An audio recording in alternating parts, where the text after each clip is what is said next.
We brought Dad's book to the Fleet Aero Museum, and we got an opportunity to speak to Dave, who's the curator there. It's going to be amazing to be able to get an insight into some of the mysteries of this book about what life was like as a prisoner of war in Stalag 3, and maybe some of the insights behind the Great Escape and some of the mysteries behind all these pictures and poems.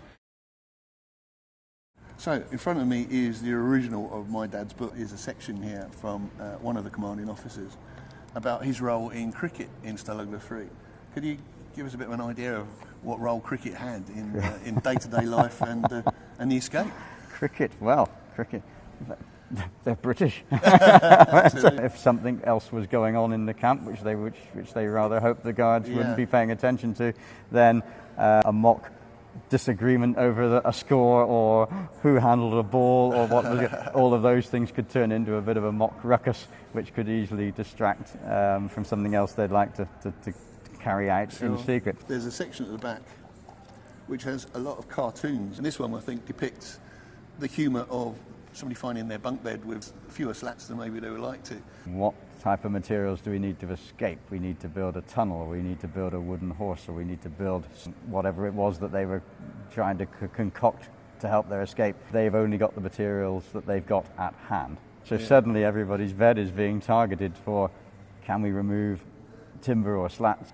Until, finally you would get the situation which you've got in the cartoon there, where this poor soul jumps into his bunk one night and finds that he hasn't actually got enough slats to keep him in place. 2018, it's 100 years since the end of hostilities on the battlefields in World War I, which would have hopefully have been the war that ended all wars, and sadly that's obviously not been the case. From a museum point of view, we think it's very, very important to obviously respect and continue and educate, to stop and really think about why was that needed, all of the commitment, all of the energies, all of the experiences, and again, sadly, all of the loss of life. Hopefully, maybe one day we will reach a point where all of the weaponry is not required and peace can be found, but the background to why we've got all of this equipment here is actually people striving very, very hard to try and create peace.